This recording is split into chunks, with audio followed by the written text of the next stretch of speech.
L'enfant est un explorateur. C'est comme cela qu'il apprend, c'est de cette façon qu'il grandit. À un moment ou à un autre, de manière répétitive ou pas, il va être confronté aux limites que vous avez posées pour son bien et sa sécurité. Souvent, le rappel à la règle suffit. Mais quand l'enfant persiste ou a été trop loin, il est important d'agir, de poser un acte, en fonction de son âge, pour montrer qu'il y a du concret derrière les mots, pour l'aider à comprendre que ses comportements, ses agissements peuvent avoir des conséquences. Non.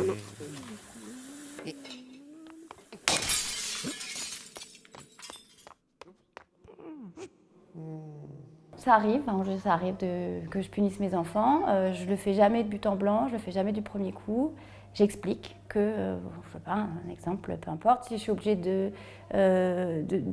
si tu recommences encore une fois, à ce moment-là, je te punirai. À ce moment-là, voilà, je punis. On réexplique et on explique pourquoi on punit, qu'on l'avait déjà expliqué plusieurs fois, qu'on l'avait bien dit haut et fort, qu'il n'y a pas de raison qu'il ne l'ait pas entendu, donc qu'il ne l'ait pas respecté. Donc ça, on rappelle qu'on a déjà expliqué. Voilà.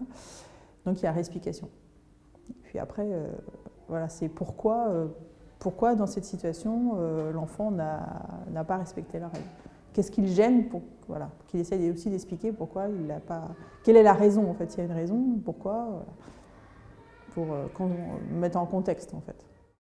Quand l'enfant teste les interdits ou joue avec les limites, c'est qu'il est dans une période de construction, de découverte, d'affirmation de soi. Ce n'est pas contre vous.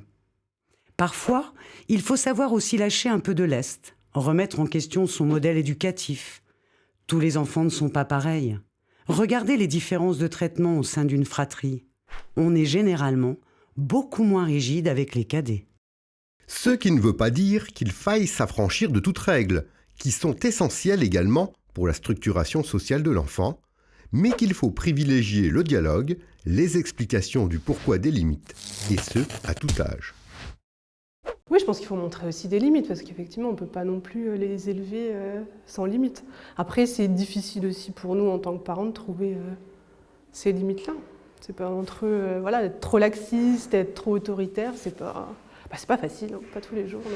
L'enfant comprend tout de toute façon. Je pense que depuis qu'il est bébé, il comprend tout, comment ça fonctionne.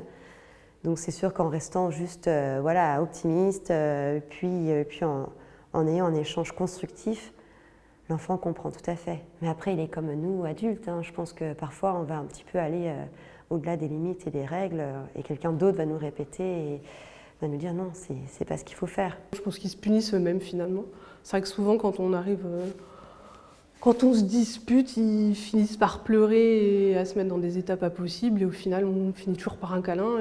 Moi, c'est vrai qu'on n'est pas du tout punition à la maison parce que ça ne fonctionne pas. La sanction marque la fin du dialogue.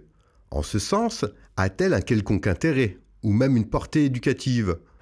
La punition ressemble généralement plus à un rapport de force, avec un gagnant, l'adulte, qui réagit sous le coup de l'émotion quand il se sent démuni.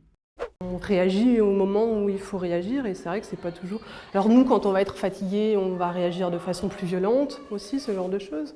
C'est vrai que c'est pas... On réagit nous non plus jamais de la même façon, tout simplement. Donc quand on est reposé, on arrive à prendre les choses plus en main, à se mettre à leur hauteur, à discuter avec eux. Et quand nous-mêmes on est fatigué, c'est vrai que tout de suite ça va monter plus dans la dispute et l'affrontement. On en parle après et on se modère un peu. L'un va réagir vraiment sur le feu de l'action, va donner la punition, et l'autre va être un peu en retrait, va analyser la situation et va peut-être modérer la punition en fonction. Donc voilà comment on fonctionne. Autrement, quand une punition est vraiment donnée et que les deux sont d'accord, la punition reste, elle n'est pas levée par l'un ou par l'autre. Mais c'est aussi des limites, nous parents, on devrait s'obliger à se mettre des limites pour aussi montrer à nos enfants que ça ne sert à rien de s'énerver. Et voilà, donc nous, on doit déjà faire un propre travail sur nous pour se mettre nous-mêmes nos règles et dire voilà à notre enfant, parce qu'on ne peut pas lui inculquer des règles, sinon on ne les respecte pas nous-mêmes. Donc si on commence à s'énerver et que ça va un petit peu, ça monte un peu en gamme, c'est vrai que c'est pas le meilleur exemple. Mais oui, de temps en temps, on arrive à prendre du recul, à se dire ça ne sert à rien de s'énerver, on en parlera plus tard et on reprendra la discussion un peu plus tard, mais bon, parfois c'est un peu compliqué.